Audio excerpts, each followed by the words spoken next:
We are going to talk about three important words when it comes to data and statistics, and they are range, mode, and mean. And we're going to have a look at what they mean, so to speak, excuse the pun. We'll start with range because it's probably the easiest one. First of all, it's just the difference between the highest and the lowest scores. It's how far apart those scores are spread. So in other words, I take the maximum score in my list of scores, I subtract away the minimum, and that gives me my range. So here's an example. I've got scores of 3, 7, 5, 10, and 3. So let's have a look and see which one's the maximum.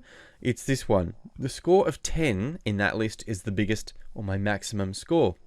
The smallest, hopefully you can see, is 3. So I've got a maximum of 10 and a minimum of 3. So to get my range, I do the maximum, take away the minimum. In this case, 10, take away 3, which gives me a range of 7. And when we're talking about data, that gives us an idea of how far apart our scores are spread. We say, in this case, the range of our data is 7.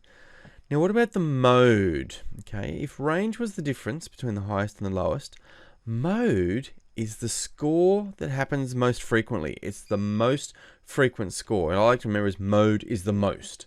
Mode is the most frequent score. And by most frequent, we mean the one that happens the most. Looking at this set of data, let's say these were, I don't know, ages of some kids in a schoolroom.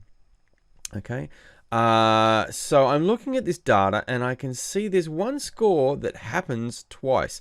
All the others just happen once, and this score of 7 happens twice. 7 is the one that occurs the most, so we say the mode is 7. It's the score that occurs the most. Now, what about, though, this set of data? 2, 3, 7, 3, 2. In this set of scores, I can see 2 occurs twice, but so does 3. There's 2 values that happen to be the most. 7 is only 1, so it doesn't count. In this case, we call it bimodal.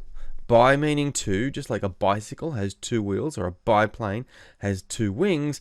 Bimodal has 2 modes, and we would say the mode is 2 and 3. It's bimodal. Lastly, in our little quick intro to analyzing data, mean. Now, mean is a word that stands for the average, and the average is just simply one score that we can use to give us an idea of the whole group of scores. It's one score that represents the entire group. So if, and here, before we go on, the way we write it is with a little X with a bar over the top, like a hat on top of the X. X with a bar over the top. When you see that symbol, that is talking about the average or the mean. And here is how we calculate it. The average is the sum of all scores. So we add up all of the scores, and then we divide by how many scores there were. So let's look at an example. I've got 5 numbers here representing my scores. To get the average or the mean, right, I'm going to, first of all, add up all of the scores. Okay, 3 plus 7 plus 9 plus 8 plus 5. And then I'm going to create a fraction. That's the number on the top. On the bottom goes the number of scores. Now, there was 1, 2, 3, 4, 5 separate scores. So I've added together all my scores, and I've divided by how many there are. And when I put that into my calculator, I'm going to get 32 over 5, which is 32 is what these add up to. Gives me a value of 6.4. So I would say the average or the mean score for that set of scores is 6.4. Now you'll see 6.4 isn't on that list. It's not actually one of the scores. That's okay. It's just a number that represents overall. This is kind of the average score. Gives us an idea of how those scores would all be if we clump them into one and just represented it with a single score. All right, great job, well done. Hope that helped you out. Range, mode, and mean, 3 important ways that we can start to analyze data. Well done.